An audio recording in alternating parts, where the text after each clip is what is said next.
திருவாக்கும் உருவாக்கும் ஆதலால் பாடோரும் ஆனை முகத்தானை காதலால் புகுவர் தங்கை பூவார் மலர் கொண்டு அடியார் கொள்வார் புகழ்வார் வானோர்கள் பூவார் மலர் கொண்டு அடியார் கொள்வார் புகழ்வார் வானோர்கள் மூவார் புகழ்கள் எரித்த அன்பே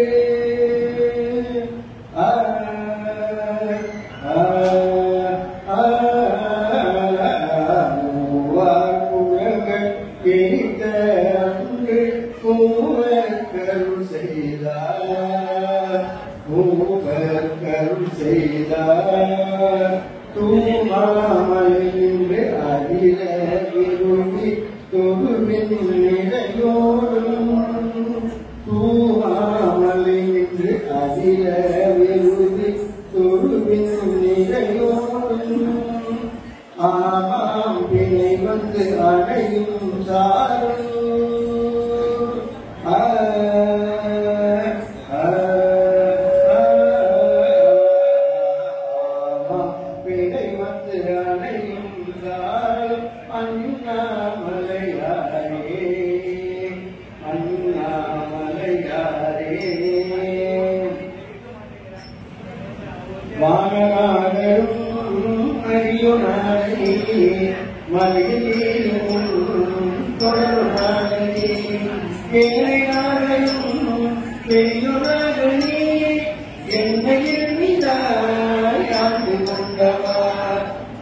நாடகம் ஆளுகின்றவா உருகினார் உமை பறிக்க வைத்தவா நாடகம் ஆளுகின்றவா நெய்ய வையகத்தே உடைய வித்தையே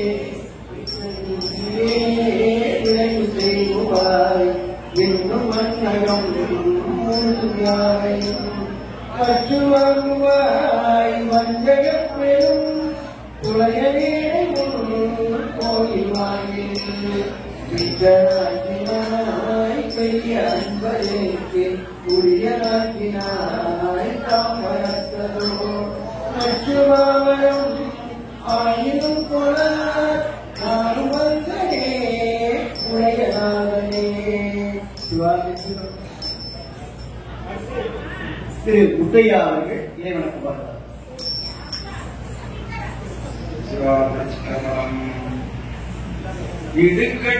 இடுக்கட்பட்டிருக்கேனும் இறந்து யாரையும் விடுக்கிற்றானோடு வினவோ அடுக்கட்டு கிடக்கினும் அருளினாமுற்ற நடுக்கத்தை கெடுப்பது நமச்சிவாயவே நடுக்கத்தை கெடுப்பது நமச்சிவாயவே. தாயினும் நல்ல தலைவரங்கடியா கம்மணி போவார்கள் வாயினும் மனத்தும் மறுவி நின்றகலா வாயினும் மனத்தும் மறுவி நின்றகலா மாண்பில காண்பல வேட மாண்பில காண்பல வேட நோயிலும் பிள்ளையும் தொழிலபால் நீக்கி நுழைந்திருநோம்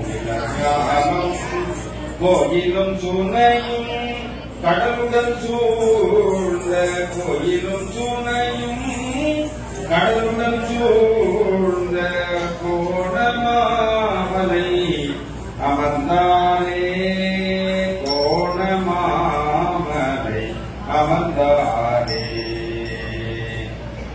பண் சுமந்த பாடல் பரிசு படைத்தருளும் பெண் சுமந்த பாகத்தன் பெம்மா பெருந்துரையான் விண் சுமந்த கீர்த்தி வியன் மண்டலத்து ஈசன் கண் சுமந்த நெற்றிக் கடவுள் கலிமதுரை மண் சுமந்து கூறி கொண்டு அக்கோபா முத்துண்டு உன் சுமந்த பொன்னே நீ பாடுதுங்கானம்மானாய் பாடுதுங்கானம்மானாய் பாடுதுங்கானம்மானாய்.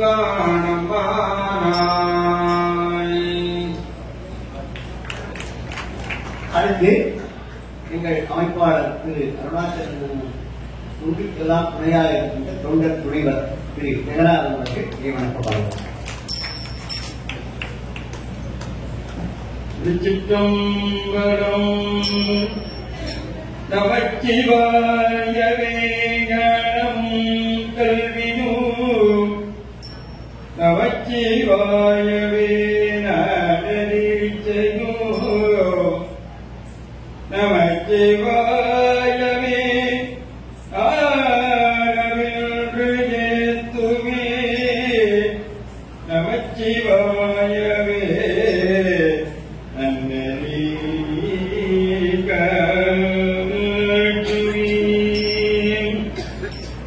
எல்லா உலகமும் ஆனாய் நீயே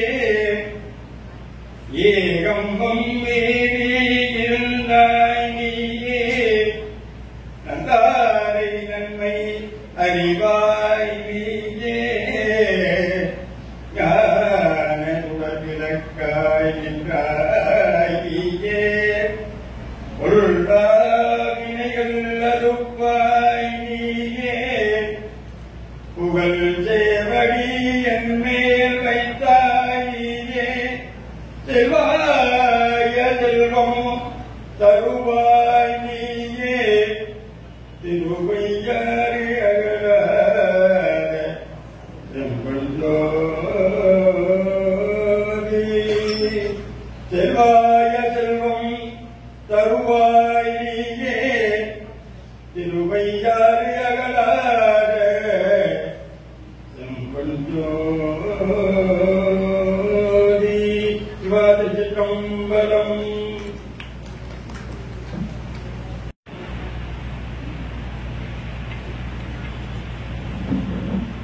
மீண்டும் இந்த தெய்வ திருச்சபைக்கு உடைய வணக்கத்தை தெரிவித்துக் கொள்கிறேன். உலகெல்லாம் உணர்ந்து ஓதற்கு அறியவன் நிலவுலாகிய நீர்மலி வேணியன் அழகில் ஜோதியன் அம்பலத்தாடுவான் மலச்சிலப்படி வாழ்க்கை வழங்கு குருவாழ்க குருவே துணை. காலை முதல் காலையில 8 மணிக்கு இங்க எல்லாரும் வந்துட்டோம். காலை முதல் இப்பொழுது வரை இந்த இடம் கர்மா காலனி ஒரு கைலாயமாகவே மாறி இருக்கிறது. ஏன் அப்படின்னா காலையில 8 மணிக்கு இங்க வரும்போது எல்லாருமே அங்கே போயாச்சு. அந்த பிள்ளையார் கோயில போய் சிவ வாக்கியங்கள் முழங்க உங்களுடைய திருமுறை கோவிலை தலையில் சுமந்து எடுத்து வந்து அப்படியே கைலை காட்சி, நம்ம எல்லாம் கைலாயத்தை பார்த்தது கிடையாது. இன்று நடந்த இந்த நிகழ்வின் மூலமாக திருக்கைலையை நாம் கண்டோம். எல்லாருக்கும் வீடு வாசல் எல்லாம் இருந்துச்சு. ஞாபகம் இருக்காது? எனக்கெல்லாம் ஞாபகமே இல்லை. இவ்வளவு நேரம் வரைக்கும் வீடு என்ற நினைப்பே வராமல் இந்த இடத்தில் நம்ம எல்லாம் அமர வைத்த நம்முடைய பொறியாளர் அருணாச்சல மன்னன் அவர்களுக்கும் அவருடைய துணைவியார் அவர்களுக்கும் முதல்ல என்னுடைய வணக்கத்தை தெரிவித்துக் கொள்கிறேன். வரவேற்பு.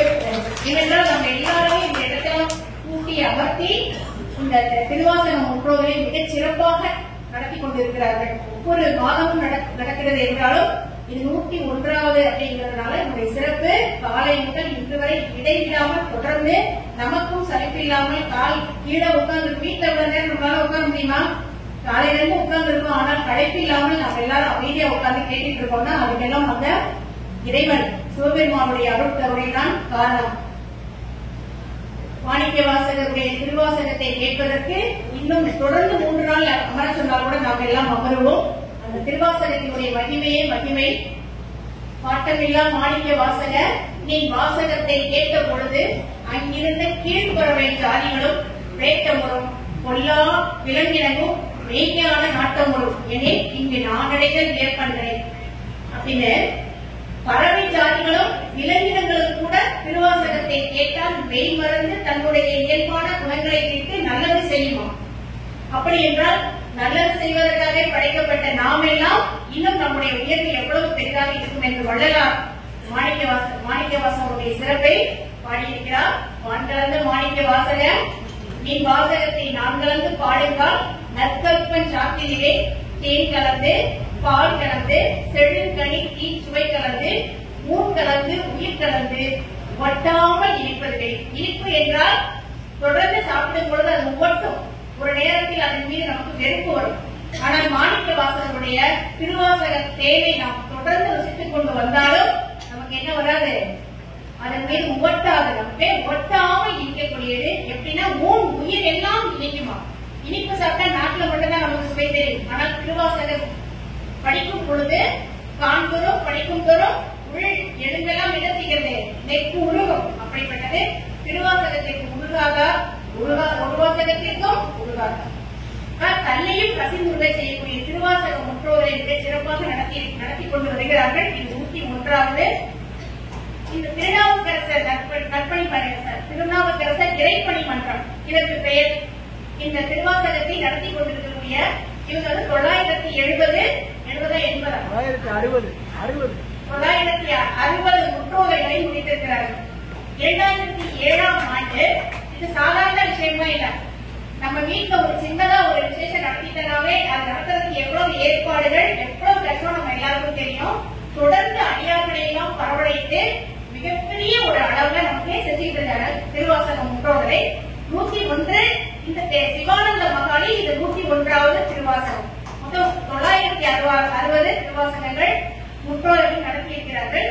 2007ஆம் ஆண்டு இந்த திருவாசக முற்றோரை காரைக்குடியில் சிறப்பதற்கு நம்முடைய ஞானாசிரியர் திரு சபா அருணாசலம் ஐயா அவர்களும் முக்கியமான ஒரு காரணம் என்று நம்முடைய பாலமலம் அவர்கள் சொன்னாங்க. ஏன்னா இந்த இறைப்பணி மன்றத்தை பற்றி அவர்களிடம் கேட்கும் பொழுது நம்முடைய ஞானாசிரியர் அவர்களுடைய இல்ல திருமணத்திற்கு செல்லும் பொழுது அவருடைய மகளார் அவர்களுக்கு திருமணத்தில் இந்த முற்றோரை நிகழ்வு வைத்திருந்தார்கள். முன்னை எல்லாருமே சேர்ந்து யாரெல்லாம் அப்படின்னா நம்முடைய சொக்கலிங்க ஐயா, நம்முடைய அமைப்பாளர் அருணாசலம் ஐயா, நம்முடைய பாலமலமா அவருடைய கணவனா இவங்க எல்லாரும் சேர்ந்து முடிவெடுத்து என்ன செஞ்சிருக்காங்கன்னா 10 பேர் சேர்ந்து முதல்ல திருப்பெருந்துறைக்கு போய் வணங்கிவிட்டு வந்து ஒரு முற்றோதல் தொடங்கி இருக்கிறார்கள். அது இன்றைக்கு ஆள் போல் தடைத்து அறிவு போல் வேரோடி மிகச் சிறந்த அளவில் தெய்வ மனம் தொடர்ந்து கொண்டிருக்கிறது. காரைக்குடியில் இருக்கக்கூடிய எல்லா செட்டிநாட்டு பகுதியில எல்லா வீடுகளிலும் ஒரு விசேஷம், ஒரு சிறப்பு நிகழ்வு என்றால் அங்கு திருவாசகம் முற்றோதல் நடைபெறுவது என்பது வழக்கமாகிவிட்டது. சட்ட சாதாரணமா நம்ம எல்லாருமே திருவாசகம் முற்றோதல் எங்க வீட்டுல வச்சிருக்கோம்னு சொல்றாங்க. நமக்கெல்லாம் அதை கலந்து கொள்வது எவ்வளவு ஒரு இன்பம், ஒரு மகிழ்ச்சி இருக்கிறது. இதுக்கு கிட்ட அனைவருக்கும் நம்முடைய இந்த நேரத்தில் நாம் அனைவருக்கும் நம்முடைய அவருடைய பாதத்தை தொட்டு வணங்கி திருவாசகத்தை நமக்கெல்லாம் கொடுத்துக் கொண்டிருக்கக்கூடிய அத்துணை பேருக்கும் இறைவனுடைய அருளால் அவருடைய திருப்பாதத்திற்கு வணக்கத்தை தெரிவித்துக் கொள்கிறோம். அந்த திருவாசகம், அதாவது இந்த திருநாவுக்கரசர் இறைப்பணி மன்றத்தை பற்றி நம்முடைய அதை உருவாக்கிய சொக்கலிங்க அவர்கள் சொல்லிட்டாங்க. அதை அவங்க தெளிவா சொல்றாங்க. இப்ப நம்முடைய விழாவிற்கு வருகை தந்திருக்கக்கூடிய அத்துணை பேரையும் வரவேற்பது எனக்கு படித்திருக்கக்கூடிய கடமை. முதலில் சுவாமி, அதாவது தலைமை உரையை நிகழ்த்துவதற்காக வருகை இருந்திருக்கக்கூடிய சுவாமி சிவானந்த சுந்தரானந்த சரஸ்வதி சுவாமிகள் அவர்களுடைய திருப்பாதத்தை வணங்கி அவர்களை வரவேற்கின்றோம். இந்த தெய்வநெறி கழகத்தின் மூலமாக மதுரையில் தெய்வநெறி கழகம் வைத்து மிகச் சிறப்பாக ஆன்மீக தொண்டும் சமுதாய தொண்டும் செய்து வருகிறார்கள். ரிஷிகேசத்துல சுவாமி சிவானந்த மகராஜ் அவர்களை நேரில் தரிசித்த ஒரு பெருமகனார் அவர்கள். நமக்கெல்லாம் அந்த ஒரு வாய்ப்பு கிடைக்கல. அவங்க அதை நேரில் தரிசித்திருக்காங்க. இவர்களை தரிசிப்பதன் மூலம் நாம் அவர்களை தரிசிப்பதற்கு சமமாகிறது. எனவே நம்ம பாத்தீங்கன்னா மதுரை மட்டுமல்லாமல் சென்னையிலும் கிளை நிறுவனங்கள் மூலமாக ஆன்மீக பணிகள், சமுதாய பணிகள் மிக சிறப்பாக செய்து வருகிறார்கள். கொஞ்ச நேரத்துக்கு முன்னால கூட திருவாசக முற்றோதல் நிறைவு பெறும் சமயத்தில் ரொம்ப அழகா நமக்கு ஒரு உரை நிகழ்த்தினார்கள். வாழ்க்கை என்றால் என்ன, எது இன்பம், எது பொருள் அப்படிங்கிறதுக்கெல்லாம் விளக்கத்தை சொல்லி சிவாய நம்ம என சிந்தித்திருப்போருக்கு அவ்வாயம் ஒரு நாளும் இல்லை. சிவா என்று சத்தம் போட்டு சொல்லுங்கள், நாம் சொல்வது எல்லா இடங்களிலும் கேட்க வேண்டும் என்று தன்னால் முடிந்த அளவு தன்னுடைய சக்தியை திரட்டி சிவா சிவா என்று நமக்கெல்லாம் சொல்லிக் கொடுத்தார்கள். அவர்களுடைய அருளாசிக்கும் இனிமேல் அவர்கள் வழங்கக்கூடிய அருளாசிக்கும் தலைமை உரைக்கும் உங்கள் சார்பாக அவர்களுக்கு நன்றியை கூறி அவர்களை வருக வருக என்று நம்முடைய திருநாவுக்கரசர் இறைப்பணி மன்றம் சார்பாக வரவேற்கின்றோம். அடுத்ததாக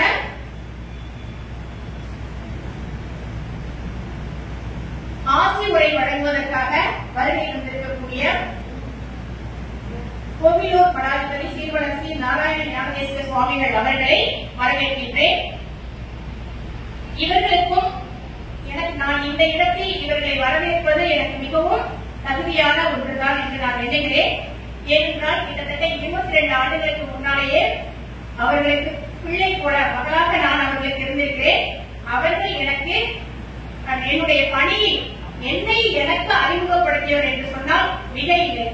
ஏனென்றால் கம்பன் கற்பகம் பள்ளியில படித்து முடித்ததும் வேலைக்கு சென்றோம். கொடுத்த வேலையை செய்வோம். அதுக்கு மேல எனக்கு புதுசாக யோசிக்க தெரியாது. அப்ப யார் யாருக்கு என்னென்ன திறமைகள் இருக்கின்றன என்பதனை கண்டறிந்து அதை அவர்களுக்கு உணர்த்தி அவர்களுக்கு தக்க இடத்தை கொடுக்கக்கூடிய ஒரு பண்பாளர் அவர்கள். தெரியாத நேரத்தில் கண்களுக்கு எட்டக்கூடிய நேரங்களில் எல்லாம் அப்பெல்லாம் எல்லாம் சார்ந்த சொல்வதற்கெல்லாம் ஆணி என்னுடைய பெற்றோர்கள் எல்லாம் வெளியூர்ல இருக்காங்க. நான் என்னுடைய சித்தி வீட்டில் தான் படிச்சுட்டு இருந்தேன். சில நேரங்கள்ல நான் சங்கடப்படக்கூடிய சூழல் எல்லாம் அதாவது உபயோகமாக நாங்க 2 பேரும் என்னுடைய வீட்டுக்கே ஆறுதல் சொல்லி நீங்க எல்லாம் இன்னும் வளர வேண்டிய ஆளு, இந்த மாதிரி சின்ன சின்ன விஷயத்துக்கெல்லாம் நீங்க வருத்தப்படக்கூடாது என்று சொல்லி கைப்பிடித்து என்னுடைய வாழ்க்கையை எனக்கு வழிகாட்டிய என்னுடைய தந்தை அவர்கள். இந்த நேரத்தில் நான் நன்றியுடன் அதை நான் சொல்லியே தீர வேண்டும். அவருடைய துணைவியார் அவர்கள் என் தாய்க்கு மிக நிகரானவர்கள். என்னுடைய திருமண நேரங்களில் எல்லாம் மிகப்பெரிய அளவில் உறுதியாக என்னுடைய உறவாக இருந்திருக்கிறார்கள், உறுதுணையாக இருந்திருக்கிறார்கள். இறைவனுடைய அருட்பார்வை அவர்கள் மேல் பட்டிருக்கிறது. அதற்கு காரணம் அவருடைய பெற்றோர் செய்த பெருந்தவம். அவர்கள் இருவரும் சிவச்செல்வர்கள் என்று நான் சொல்ல வேண்டும். இன்று வரை நான் அவருடைய தாயாரை ஒரு சாலை மாணவராக இருக்கின்றேன். எவ்வளவு பெரிய பெருமைப்பாடுகள். 90 கடந்தாலும் அவர்களுடைய பணிவும் பக்குவமும் அன்பும் நேர்த்தியும் இனி ஒருவருக்கு வருமா என்பது ஐயம்தான். காரைக்குடியின் காரைக்கால் அம்மையாராக நமக்கு கிடைத்திருக்கக்கூடியவர்கள் நம்முடைய பாராமரம் அவர்கள். ஒரு வகுப்புக்கு சைவ சித்தாந்த வகுப்பா இருக்கட்டும், திருமுறை வகுப்பா இருக்கட்டும், உடல்நிலை சரியில்லை என்றாலும் போன வகுப்பு வரும்போதுதான் ரொம்ப இருமல். ஏமா இதோட வந்தீங்க, நான் வீட்டுல இருந்தா சும்மா ரொம்ப இருக்க போறேன், இங்க வந்தாலும் நல்ல விஷயங்களை கேட்பேன். நம்ம எல்லாம் ஒரு என்னை நானுமே எவ்வளவு சின்ன பிள்ளை அவங்களுக்கு என்னையும் ஒரு ஆளாக மதித்து யார்கிட்ட அறிமுகப்படுத்தினாலும் என்னுடைய சைவ சித்தாந்த ஆசிரியர் என்று அறிமுகப்படுத்தக்கூடிய பணிவுக்கு சொந்தக்காரர்கள். இவர்களை எல்லாம் காண்பதற்கு தான் வாரத்தில் 2 ஞாயிற்றுக்கிழமை என்ன வேலை இருந்தாலும் தூக்கி போட்டு விட்டு ஓடி வந்தது. அந்த ஒரு மாசம் முழுக்க இவங்களை பார்ப்பதற்கான அந்த சக்தி நமக்கு இருக்கும். இந்த வேலையை இந்த புத்தகத்தில் ஒன்றை நான் சொல்ல விரும்புகிறேன். எனக்கு நேரம் அதிகமாக எடுத்துக்கொள்ளக்கூடாது, வரவேற்புரை சுருக்கமாக முடிக்க வேண்டும். இருந்தாலும் நம்முடைய காரைக்குடியில் SMS பள்ளியில சைவ சித்தாந்த வகுப்பு நடைபெறுகிறது. தெரியும் நினைக்கிறேன் நிறைய பேருக்கு, தெரியாதவர்களுக்கு சொல்லிக் கொள்கிறேன். அதே போல திருமுறை வகுப்பு நடைபெறுகிறது. 3வது ஞாயிற்றுக்கிழமை சைவ சித்தாந்த வகுப்பும் 4வது ஞாயிற்றுக்கிழமை திருமுறை வகுப்பும் நடைபெறுகிறது. அதுல நீங்க எல்லாம் சேர்ந்து படிக்கணும். நமக்கு கிடைத்திருக்கக்கூடிய ஞானாசிரியர் போல இன்னொருவர் கிடைத்திருக்க அறிவு எத்தனை அப்படியே கொண்டு வர அந்த நாள் முழுக்க நம்மை அப்படியே கட்டி போட்டு விடுவார்கள். சிவ சிந்தனையில் மூழ்க செய்து விடுவார்கள். எனவே இன்னும் சேராமல் இருப்பவர்கள் இப்பொழுது வாய்ப்பு இருக்கிறது. திருமுறை வகுப்பில் சேர்வதற்கான வாய்ப்பு இருக்கிறது. சைவ சித்தாந்த வகுப்பை இப்போதைக்கு நீங்க பணம் கட்டாமல் படிங்க. அடுத்த ஆண்டு வரும்பொழுது நீங்கள் சேர்ந்து படிக்கலாம். இதெல்லாம் இவ்வளவு காலம் நாம் படித்த படிப்பெல்லாம் நம் உடம்புக்கான படிப்பு, பொருள் வருவாய்க்கான படிப்பு. இனிமேல் இது நான் படிச்சுட்டு இருக்க பார்த்தீங்களா, திருவாசகம், தேவாரம் போன்றவை திருமுறைகள், அது போல சைவ சித்தாந்தம், இதெல்லாம் நம் உயிருக்கான படிப்பு. இனிமேல் நாம் செல்வதற்கான எப்படி வாழ வேண்டும் என்பதற்கான படிப்பு. அதை நாம் கற்றுக்கொள்ள வேண்டும். அதற்கு நேரம் இல்லை என்றோ இன்னும் அதற்கு வயது வரவில்லை என்றோ சொல்ல வேண்டாம். நிறைய பேர்கிட்ட சொன்னோம்னா இன்னும் எனக்கு கடமையெல்லாம் இருக்கு அப்படின்னு சொல்லுவாங்க சொல்லி நம்ம சொல்லிங்க அடிக்கடி சொல்லுவாங்க. அதனால எந்த வகுப்புக்கு நீங்க எல்லாரும் வரணும், அதையும் நான் கேட்கிறேன். இப்ப நம்முடைய இந்த இடத்திற்கு தலை ஆசி உரை செய்வதற்காக வருகை இருந்திருக்கக்கூடிய கோயிலூர் மடாதிபதி அவர்களுடைய திருப்பாதத்தை வணங்கி அவர்களையும் வருக வருக என வரவேற்கின்றேன். அடுத்ததாக நம்முடைய ஞானாசிரியர் ஐயா அவர்களை சொல்லிக் கொண்டே இருக்கலாம். ஏனென்றால் நாம மாதம் 2 முறை அவர்களை பார்த்துக் கொண்டிருக்கிறோம். ஒரு மாதம் கூட அவங்க சென்னையில் இருப்பாங்க. முதல் நாள் சென்னையில் இருப்பாங்க. திருமுறை வகுப்பு சைவ சித்தாந்த வகுப்புக்காக முதல் நாள் இரவு பஸ் ஏறி அடுத்த நாள் காலையில கிளாஸ் முடிச்சுட்டு சாயங்காலம் திரும்ப சென்னைக்கு போயிடுவாங்க. அம்மாவுக்கு சென்னையை சரியில்லாத போது எனக்கு உடம்பு சரியில்லைங்கிறதுனால வகுப்பு அவங்க தள்ளி போட்டதில்ல. சென்ற வாரம் அவங்களால சுத்தமாவே பேச முடியாத ஒரு சூழல்னால ஒரே ஒரு வாரம் அந்த வகுப்பு தள்ளி போனதற்காக மிகவும் வருத்தத்தை தெரிவித்துக் கொண்டார்கள். இப்படிப்பட்ட ஒரு புண்ணியவான்கள் கூட நாம் பயணிக்கக்கூடிய வாய்ப்பு நமக்கு கிடைச்சிருக்கு. ஒரு நாள் முழுவதும் பாடத்தை தொடர்ந்து சொல்லிக் கொண்டு வரும் பொழுது கூட கொஞ்சம் கூட முகத்துல எந்த மாற்றமும் ஒரு தண்ணி குடிக்கிற உணர்வோ இருக்காது. இப்ப நான் பேசிட்டு இருக்கேன், எனக்கு நாக்கு உடம்பு போகுது. ஆனா அவங்களுக்கு நாக்கு உணர்ந்து போகாது, இடையில தண்ணி குடிக்க மாட்டாங்க. தொடர்ச்சியாக அந்த சிவச்சிந்தனை சொல்லிக் கொண்டு வரும்போது எங்கிருந்துதான் அந்த சக்தி அவர்களுக்கு கிடைக்கும் என்றே தெரியாது. அந்த அளவிற்கு நம்மை கட்டி போட்டு வைக்கக்கூடிய ஒரு மிகச்சிறந்த இறை சொற்பொழிவு மிக்கவர் என்றே சொல்லலாம். அவர்களுடைய சொற்பொழிவை நாம் கேட்டு இருக்கின்றோம். அவர்களும் இந்த இடத்தில் மாதவர் பாவனாக வருகை புரிந்திருக்கிறார்கள். அவர்களுக்கும் வணக்கத்தை தெரிவித்து வருகை வருக என்று வரவேற்கின்றேன். அடுத்ததாக நாளையில் நம்மோடு கூட பாடி எப்படி ஒரு குரல் வழங்குவார்கள். 8 மணிலிருந்து பாடிக்கிறாங்க. காலையில பிள்ளையார் கோயில 8 மணிக்கு பாட தொடங்கி 6 மணி வரைக்கும் தொடர்ச்சியாக அந்த குரலில் ஒரு கம்மல் கூட இல்லாம எப்படி பாடிக்கொண்டிருந்தார்கள் தாயுமான சுவாமிகள் அவர்கள். அவர்களுடைய பாடலை நாம் கேட்பதற்கு கொடுத்து வைத்திருக்க வேண்டும். அவர்கள் இந்த இடத்தில் இப்பொழுது இல்லை என்று நினைக்கிறேன். அவர்களையும் நாம வருக வருக என்று வரவேற்கின்றோம். அடுத்தது இந்த நடராஜர் அலங்காரம் காலையை பார்த்திருப்பீர்கள். அந்த அலங்காரத்தை நிஜமாகவே கொண்டு வந்து நிறுத்தினார்கள். அது நம்முடைய தாய்மான சுவாமிகள் சொல்லும் போது என்ன சொன்னாங்கன்னா தில்லையையும் திருவாரூரையும் ஒன்றாக காண்பித்த அலங்காரம் என்று பாராட்டினார்கள். அது உள்ள இருக்கக்கூடியது நடராஜர் என்றாலும் அவருடைய அலங்காரம் தியாகேசருடைய அலங்காரம் போல இருந்தது. இரண்டையும் ஓரிடத்தில் காட்டி காரைக்குடியை கைலாயமாக மாற்றி இருக்கிறீர்கள் என்று பாராட்டினார்கள். அந்த அழகான ஒரு அந்த அலங்காரத்தை செய்த ஓரியூர் கரியவர்கள் வந்திருக்கிறார்கள். அவர்களுக்கும் உங்களுடைய வணக்கத்தையும் வரவேற்பையும் தெரிவித்துக் கொள்கிறோம். அடுத்தது சிவாலய நாட்டியப்பள்ளி மாணாக்கர்கள் மிகச் சிறப்பாக நம்ம எல்லாம் சிவலோகத்திற்கு அழைத்து சென்று வந்திருக்கிறார்கள். அவர்களையும் வருக வருக என வரவேற்கிறோம். அடுத்தது நம்முடைய நன்றி உரை சொல்ல இருக்கக்கூடிய இன்ஜினியர் பொறியாளர் மு அருணாசலம் அவர்களை பற்றி நினைக்கையிலேயே மனதிற்கு அப்படியே ஒரு நிகழ்ச்சி வரும். ஒரு சுயநலமே இருக்கார். அவங்க வகுப்புக்கு வரும்போது பாத்தீங்கன்னா யார்கிட்டையும் ரொம்பவே பேச மாட்டாங்க. அப்படியே அமைதியா வருவாங்க, கேட்டதுக்கு மட்டும் பேசுவாங்க. ரொம்ப ஒரு அடக்கம் அவரோட உயிக்கும் என்பதற்கு எடுத்துக்காட்டு யார் அப்படின்னு சொன்னா நிச்சயமாக சொல்லலாம். நீங்க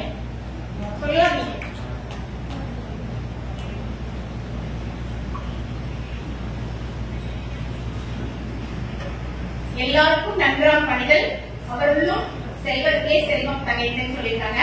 இந்த பணிவு எங்க இருக்கிறதோ அந்த பக்குவம் இருக்கிறது என்று பொருள். அந்த அளவிற்கு இருவருமாக சேர்ந்து நிறைய இறைப்பணிகளை தொண்டுகளை எந்த விதமான எதிர்பார்ப்பும் இல்லாமல் செய்து கொண்டிருக்கிறார்கள். செல்வம் இருந்தால் மட்டும் போதாது, அதை எதற்கு செலவிட வேண்டும் என்று சிறப்பாக செலவிடக்கூடிய அபூர்வ தம்பதியர்கள் அவர்களுடைய திருப்பாதத்தை தொட்டு வணங்கி அவர்களையும் வருக வருக என்று வரவேற்கின்றேன். நம்முடைய ஞானாசிரியருடைய மனைவி அவர்கள், என்னுடைய தாய்க்கு சுமமானவர்கள், அவர்கள் எங்கே நான் பேசப் போகிறேன் என்று தெரிந்தால் இது மன மகிழ்ச்சி தரக்கூடிய விஷயம். ஏன்னா வேதாந்த விஷயமா இருக்கட்டும், சித்தாந்த விஷயமா இருக்கட்டும், சபா அருணாச்சலம் போன்ற பெரியவர்கள் சொல்லக்கூடிய பேச்சாக இருக்கட்டும், கேட்க ஆனந்தமாக தான் இருக்கு. ஆனாலும் அப்படி காலை மாற்றி கூட இந்த பாடுபடுது. இந்த உடம்பு நம்ம சொன்னதை கேட்குதா, உள்ளம்தான் கேட்குதா, எதுவுமே கேட்கல. மத்தோட கட்டுப்பாடு, அதுதான் நகரத்தார சமூகத்துடைய பெருமை. எனக்கு யாரும் கேட்கல, நேரில் பார்த்ததை சொல்லுகிறேன். ஒரு துறவி சொல்றது ரொம்ப சந்தோஷம், மகிழ்ச்சியான செய்தி. இந்த கட்டுப்பாடு சமூகத்தில், இந்த கட்டுப்பாடு பெற வேண்டும். இதுதான் சமூகத்துக்கு தேவை, சமுதாயத்துக்கு தேவை. அப்படி சொன்னாங்க கேட்கணும், குழந்தை சொன்னாங்க கேட்கணும். ஒரு உறவு யார் சொன்னாலும் ஒரு விட்டு கொடுக்க பரவாயில்ல. இப்படிப்பட்ட ஒரு எந்த எண்ணத்தை கொடுக்கிறது எது? திருவாசகம் உற்சவம். மணிக்கணக்கா வயசான பாட்டிமார்கள்லாம் உட்கார்ந்து கால மடக்கி உட்கார்ந்து நமசிவாய வாழ்க, நாளுந்தாள் வாழ்க, இமைப்பொழுது நெஞ்சில் நீங்காதான் நாள் வாழ்க ஆரம்பிச்சு முடிகிற வரைக்கும் சொல்லிட்டு அங்கிட்டு பார்க்காம காலம் பார்த்து போடாம உட்கார்ந்து 101 பண்ணிருக்கோம் சொன்னா ஏன் நம்மளால 1000 பண்ண முடியாது? கண்டிப்பாக பண்ணுவோம். சிறுவர்கள் நடக்கிறோம், பரிபூர்ணமா உண்டு. வாழ்க்கையும் ஆனந்தமாக இருக்கும். நினைக்கிறது எல்லாம் நடக்கும். என்ன வேணும்? உள்ள ஒட்டி நல்லா இருக்கும். ஒட்டி தந்தா ரூபா இருக்கும். ரூபாய்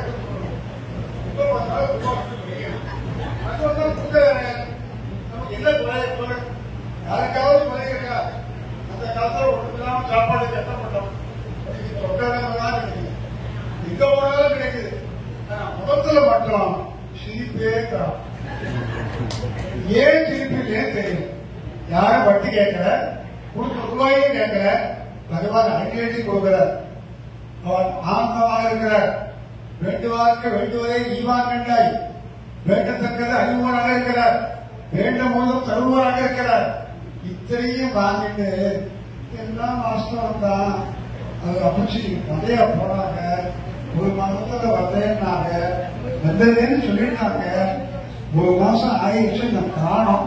ஒரே கவலையா இருக்கேன். அதான் வந்து எங்க போறாங்க? எந்த ஒரு நிகழ்ச்சியும் சந்தேகமே வேண்டாம். குருதேவர் சொல்லுகிறார், சம்சயாத்மான் விரசதி. சந்தேகமுடையவன் வாழ்க்கையில் நிம்மதியாக இருக்க முடியாது. தாய்மார்களுக்கு மிக மிக முக்கியம். தைரியமா இருந்தார். பகவான் வேலை பார்க்க கொடுங்க. பகவான் நம்ம வீட்டு வேலையெல்லாம் வச்சிருக்கோம். நம்ம சொன்ன அவர் கேட்கணும். அவர் கேட்கறத தரணும். தராம இருப்பாரா? இருந்துருவாரா? காதலாகி கசந்து கண்ணீர் மகி ஓங்குவார்கள். இது எங்கு எழுந்து அழுவது இல்லையே. அந்த மனப்பான்மை நாளுக்கு நாள் அதிகப்பட வேண்டும். நம்பிக்கை குறையக்கூடாது. வாழ்க்கையில தேவை விசுவாசம். சுவாசம் போனாலும் போகலாம், இறைவனிடத்தில் விசுவாசம் போகவே கூடாது.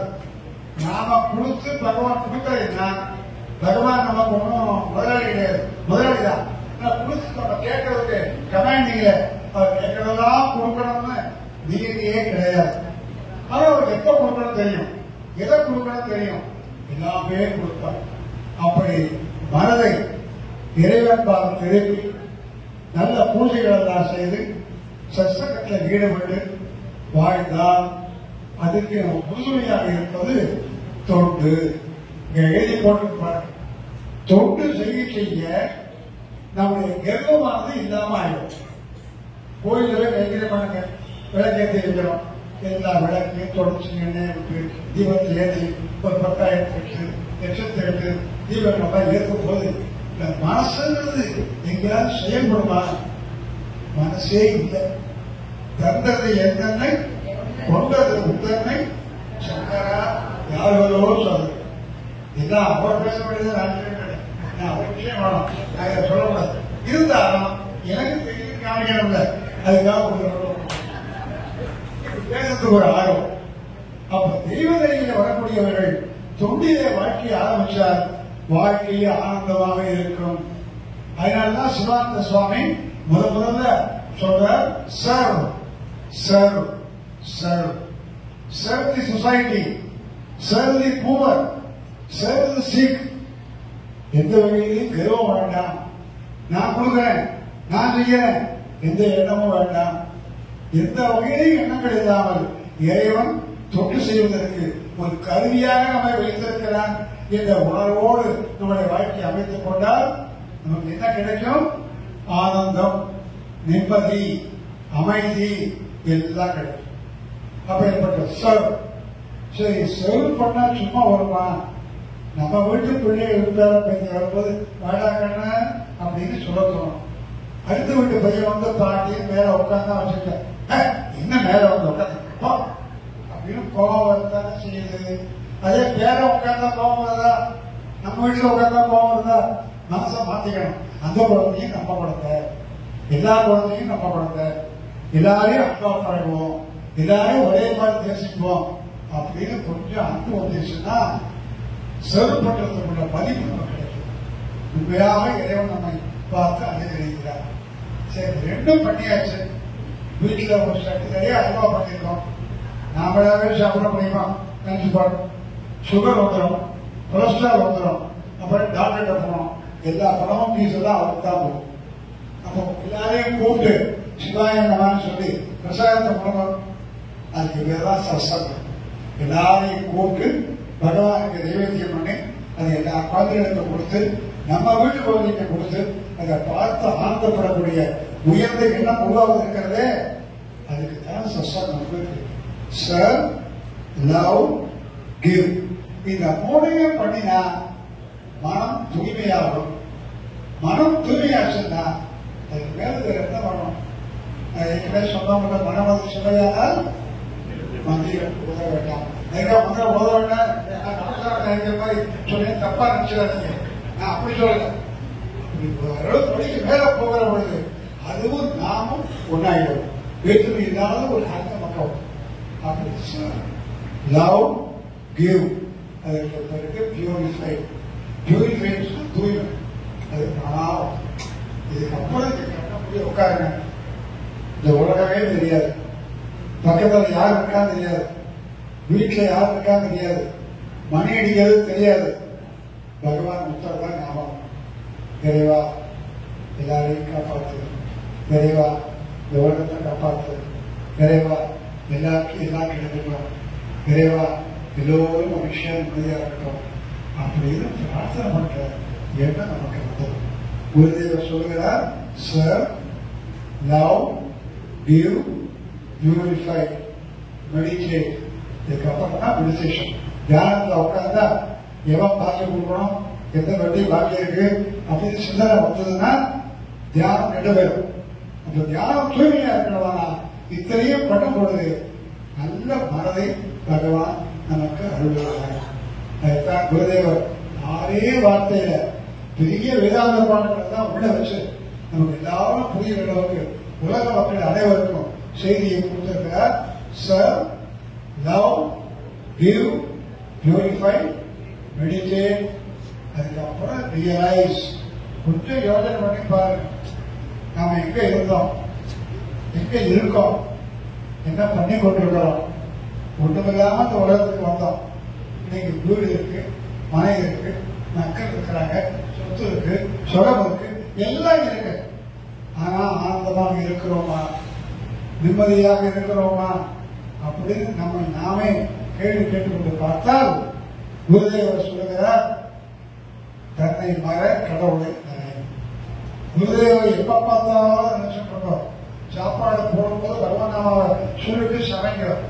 சிவாய சிவாய நம, சிவாய நம சொல்லுங்க.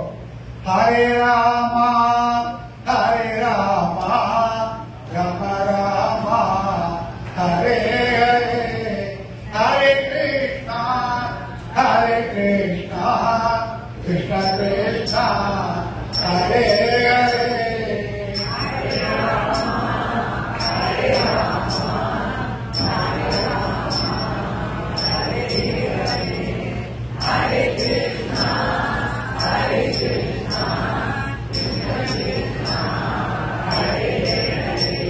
சிவானந்த ஆசிரமத்தில் இந்த மகாமந்திர கீர்த்தனையை குருதேவர் முக்கியமா வச்சு அத்தனை வேலையும் சொல்ல வச்சு ஒரு ஆனந்தமான ஆசீர்வாதத்தை பண்ணி கொண்டிருக்கிறார்.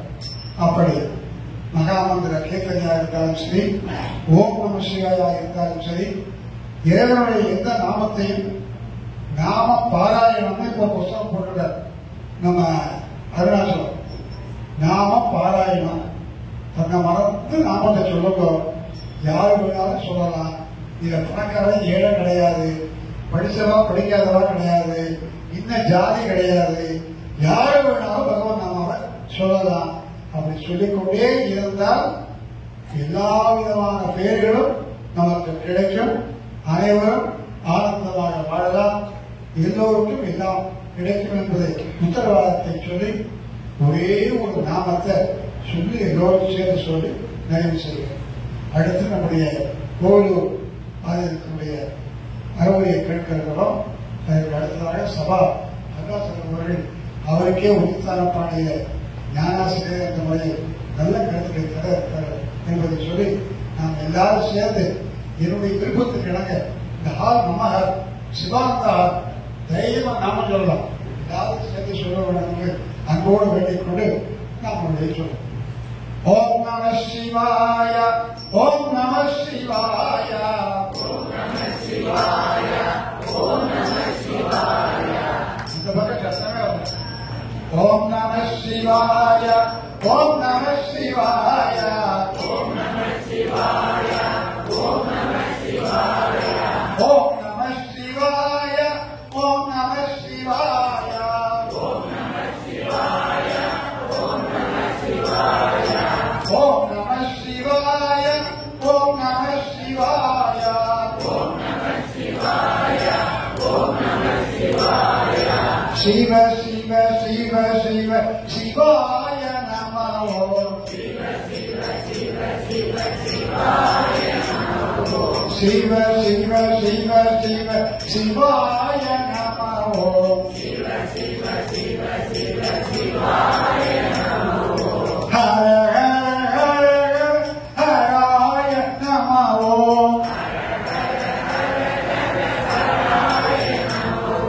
ஓம் நம சிவாய ஓம் நம சிவாய ஓம் நம சிவாய ஓம் நம சிவாய ஓம் நம சிவாய ஓம் நம சிவாய ஓம் நம சிவாய ஓம் நம சிவாய. ஹர நம பார்வதீபதே. அனைவருக்கும் மீண்டும் நல்லாசைகளை தெரிவித்து விடைபெறுகிறேன். ஹரி ஓம்.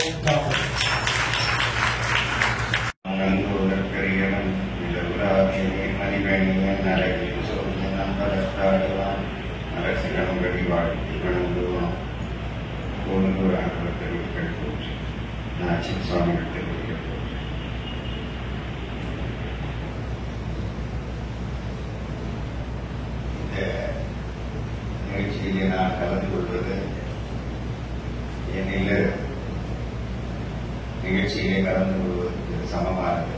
நான் திருநாவுக்கரசர் இறைமறை மன்றம் துவங்கிய பொழுது என் தந்தையாரும் தாயாரும் இருந்து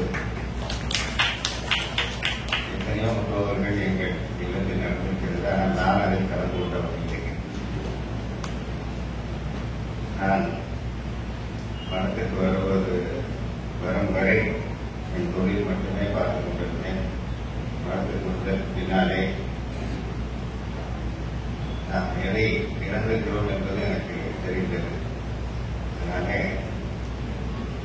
நான் எதை விட்டேனோ அதை ரொம்ப வேகமாக பிடிக்க வேண்டிய கட்டாயத்தில் இருக்கிறேன். அந்த சுவாமிகள் சொன்னது போல தொண்டு செய்ய வேண்டும் என்பது மிகவும் முக்கியம். நம் இடத்திலே நாச்சின் சுவாமி காலத்திலே பெரும் தொண்டுகள் துவங்கி இன்றவரை நடந்து கொண்டிருக்கிறது. ஆனால் அதை மிகப்பெரிய அளவிலே விரிவடைய வாய்ப்புகள் இப்போது வந்து கொண்டிருக்கின்றன. அதற்கு முன்னாலே இந்த முற்றோதலை பற்றி ஒரு 2 செய்திகளை நான் சொல்லி ஐயா அவர்கள் அதிகமாக பேச வேண்டும், நான் உங்கள் நேரத்தை அதிகம் எடுத்துக் கொள்ளக்கூடாது என்ற ஒரு உணர்வோடு இதை சொல்லுகிறேன்.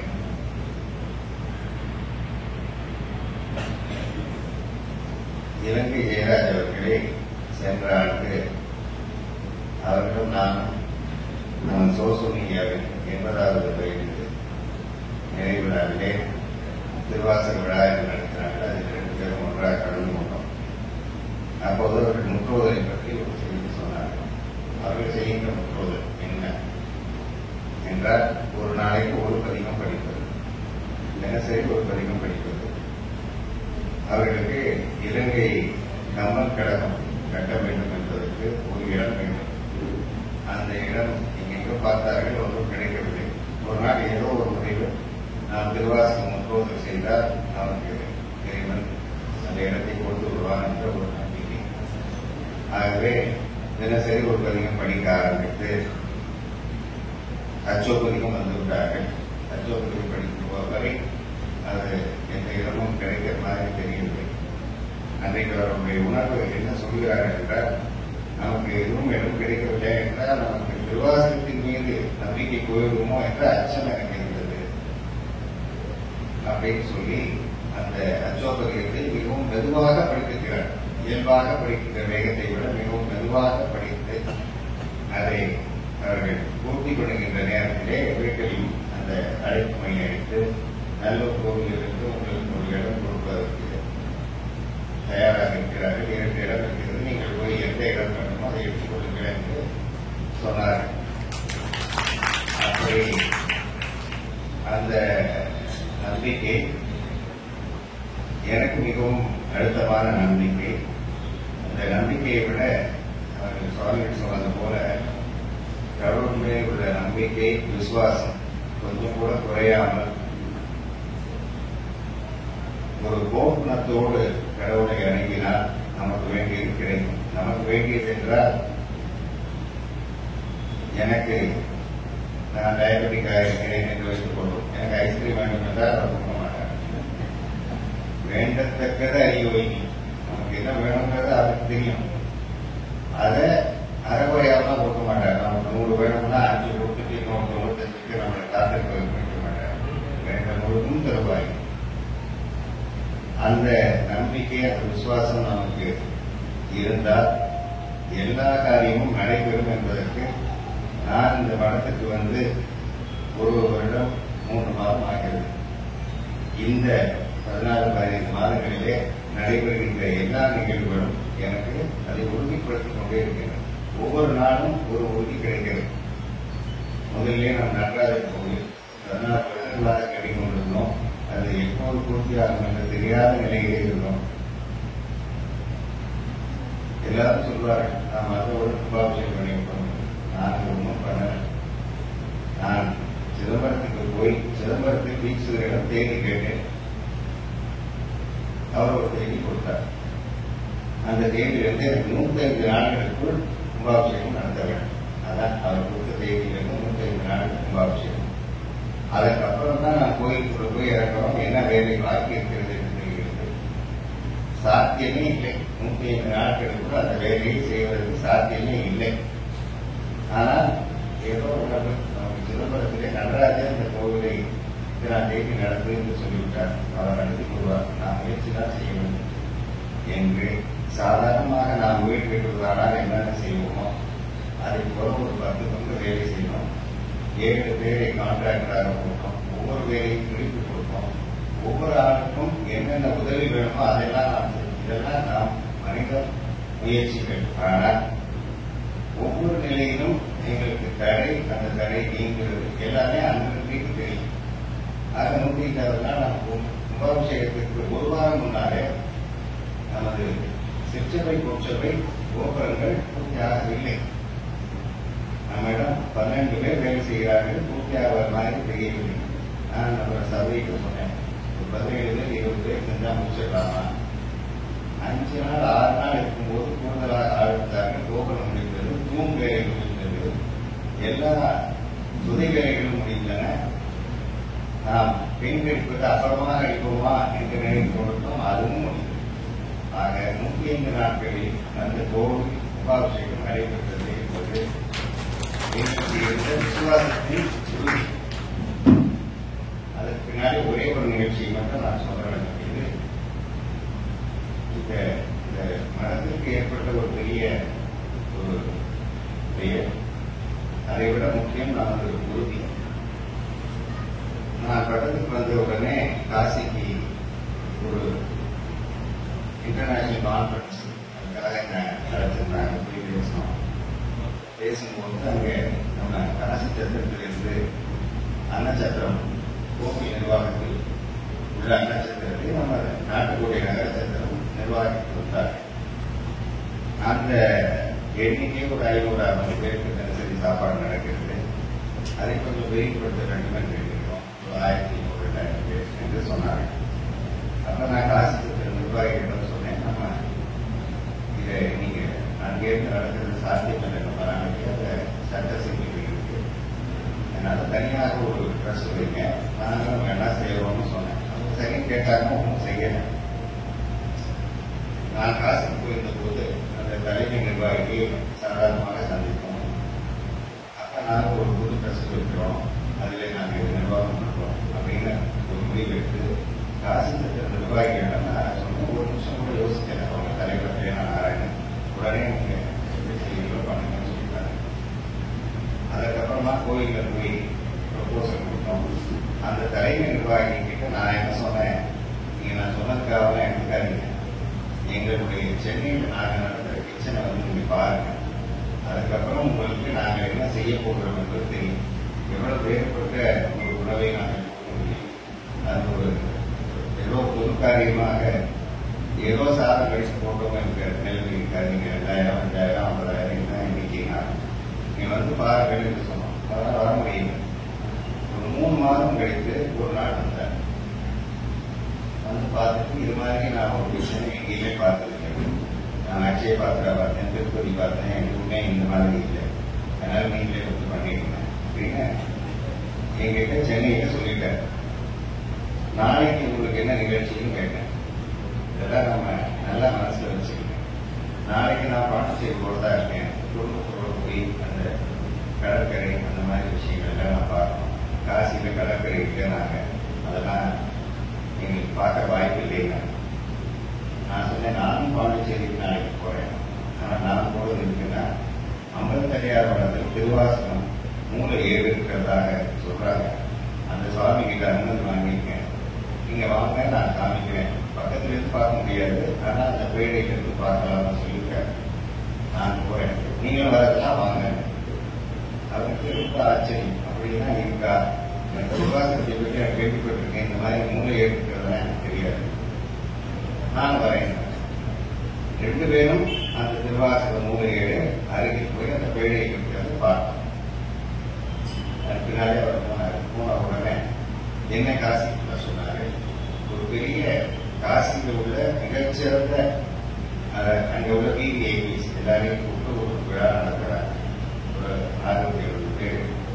அந்த விழாவில் என்ன அறிமுகம் பண்ணி இவங்க இந்த ஊர்ல வந்து நமக்கு தண்டச்சத்திரத்தை நிர்வாகம் பண்ணுறாங்க, நாம் செய்த புண்ணியமே என்ன அறிமுகப்படுத்தாங்க. இதுக்கெல்லாம் காரணம் என்ன எனக்கு தெரியும். நான் இவ்வளவுக்கெல்லாம் பெரிய காரியத்தை நான் செய்யறதுக்கு முன்னாலே கிடைச்ச பாராட்டு. ஆனால் ஒரு தேதி குறிப்பிட்டு இந்த தேதிக்குள்ள இதை முடிவு பண்ணிருக்கோம், அன்னைக்கு கூட்டம் இருக்குன்னு சொல்றாரு. அந்த தேதியில அவரை மாற்றலாயிருக்கார். மாற்றலான உடனே நான் அவரை கேட்டேன், அதனால வர்றாரு, பின்னால் வரவர் இதை பார்த்து உங்களுக்கு அனுமதி வழங்கிடுவார்னு சொன்னாங்க. நாங்கள் மறுபடியும் காசிக்கு போவோம். போய் அந்த புதிதாக வந்திருக்கிறவர்கிட்ட முழு அறிமுகம் முதல்ல ஆரம்பத்தில் இருந்து அறிமுகம் செய்தோம். அவரெல்லாம் கேட்டுட்டாரு, எனக்கு ரொம்ப நீங்க சொல்றது ரொம்ப திருப்தியா இருக்கு, நான் முடிவு பண்ணிக்கணும் சீக்கிரமா அப்படிங்கிறார். சொன்னதுக்கு அப்புறம் நாங்க சப்தரிஷி பூஜைக்கு போறோம். போயிட்டு வெளியில வரும்போது அந்த தலைமை பண்டா எங்களை கூப்பிடுறாரு. சுவாமி, நீங்க இந்த ரிஷி பூஜைக்கு வந்திருக்கீங்க, உங்கள்கிட்ட ஒரு வேண்டுகோள். நீங்க நம்ம நகர சத்திரத்திலிருந்து 3 கால பூஜைக்கு சந்தனம் கொடுக்குறீங்க. எங்க ரிஷி பூஜைக்கு யாரும் சந்தனம் கொடுக்கல, நீங்க கொடுங்க. சந்தனம் நாம் கேட்டு கொடுக்க வேண்டிய ஒரு தர்மம், அது கிடைக்கிறதில்லை. நாங்க பழனிகள் சாரசாமிகள் கொடுக்குறாங்க, அவங்க வழியா நாங்கள் பழனிகள் கொடுக்குறோம். எனக்கு சந்தனம் கொடுக்கறதுல ஒரு ரொம்ப பெரிய ஆர்வம். நான் கேட்கிறேன், அவர் கூப்பிட்டு நீ கொடுன்னு கேட்கிறேன். அப்ப நான் யோசிச்சேன், சரி காசு சொன்னார நம்ம கிட்ட சந்தனம் கேட்கிறேன் அப்படின்னா நம்மள காசில வந்து உட்கார விட்டு போறார் அப்படிங்கிற தீர்மானம் எனக்கு மனசுல வந்துச்சு. சரி, அந்த தலைமை செயலர் யார் எப்போ கூப்பிடுறாரோ நம்ம வருவோம் அப்படின்னு சொல்லிட்டு இந்த சந்தனத்தை கொடுக்குறவங்க ஒப்பு கொண்டுட்டு வந்துட்டோம். திரும்ப ஒரு நாள் அந்த சிஓ வர சொல்றாரு. அங்க போனோம்னா சொல்றாரு, என்னால இப்ப அம்மா இல்லைன்னு சொல்ல முடியாத நிலைமையில இருக்கேன். ஏன்னா அயோத்தியில யாரோ சாப்பாடு கொடுத்தவங்க இங்க ஒரு விண்ணப்பம் கொடுத்துருக்காங்க. அதனால யாருக்கிட்ட கொடுக்கறது ஒரு தீர்மானம் இல்லாமல் இருக்கு. அதனால நான் கொஞ்சம் யோசிச்சு சொல்றேன். ஆனா எனக்கு உங்ககிட்ட கொடுக்கறதான் விருப்பம்னு சொல்லிட்டாரு. பரவாயில்ல, நீங்க எப்படி வேணாலும் இது பண்ணுங்க அப்படின்னு சொல்லிட்டு காசியில நம்ம நாசிக் சுவாமிகள் ஒரு இடம் வாங்கியிருந்தாங்க. காசிகளாட்ட அதாவது ஒரு பர்மனன்ட் கன்ஸ்ட்ரக்ஷன் பண்ண முடியாது, நிரந்தரமான கட்டடம் கட்ட முடியாத சூழ்நிலை. அங்கே டெம்பரரி கன்ஸ்ட்ரக்ஷன்ல நான் அங்கே போறேன். அங்க ஒரு சன்னியாசி நம்ம மனத்தை பார்த்துட்டு இருக்காரு. அவர் ஒரு 150 பேருக்கு தினசரி அன்னதானம் பண்ணிக்கிட்டு இருக்காரு. எனக்கு அப்போ ஒரு தொழில் இருந்தது. சரி, நம்ம ஏன் நம்ம நடக்கிற பொழுது அன்னதானத்தை ஆரம்பிக்கக்கூடாது, காசியில அன்னதானம் பண்ணணும், அவங்க கூப்பிடுறனையும் கூப்பிடணும், அது வரைக்கும் நான் நம்ம இடத்துல அன்னதானம் ஆரம்பிப்பேன் அப்படின்னு சொல்லி அந்த கிச்சனை பெருசு பண்ண வேலையை ஆரம்பிச்சு சித்திரை மாசத்துல அங்கே நம்ம அன்னதானத்தை ஆரம்பிக்கிறோம் அப்படிங்கிற ஒரு வைராகி.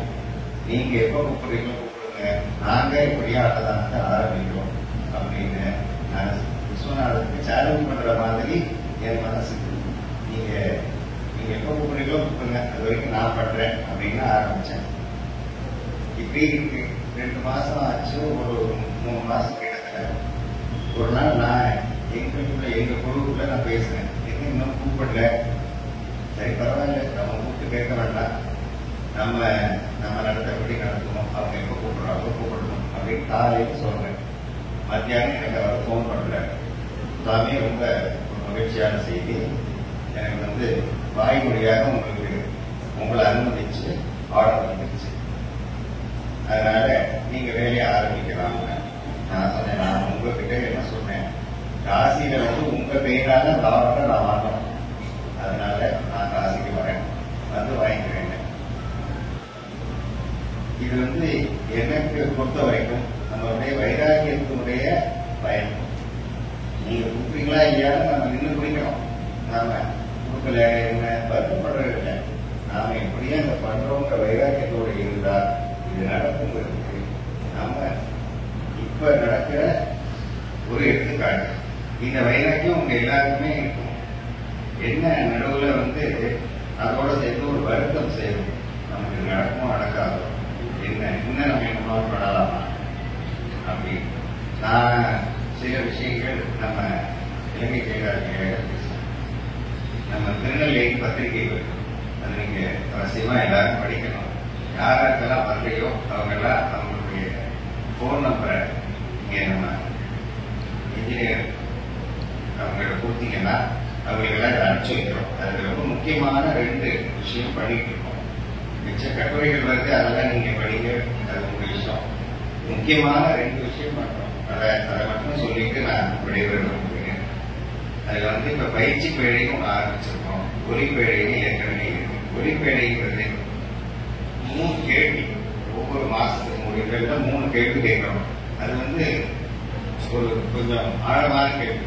இந்த இதில் நம்ம கேட்ட கேள்வி, இறைவன் உருவம் தானே, எதுக்காக நிறைய உருவங்களை வச்சு நம்ம வளர்ந்துக்கிறோம், இப்படி ஒரு கேள்வி கேட்கலாம். அதுக்கு சொல்லியிருக்கேன், அதெல்லாம் நீங்க அவசியமா அதை கேட்கணும். அப்புறம் இந்த அபிஷேகம் ஹோமம் இதெல்லாம் நிறைய திறமைகளை வீடாக்கிறோமே, அதெல்லாம் ஏழைகளுக்கு கொடுக்கலாமே அப்படின்னு ஒரு கேள்வி, அதற்கும் பதில் சொல்லியிருக்கேன். முருகன் தமிழ் கடவுளா அப்படிங்கிறதுக்கு ஒரு பதில். போன மாசத்துல ஒரு கேள்வி, நாம நாடகத்தால் முன்னணிமை போர் நடிக்குன்னு மாணிப்பாசர் சொல்றாரு. அதுல யார் நடிகர்? அவர் தன்னை தான் நடிகர் என்று சொன்னால் நாமெல்லாம் நடிகர்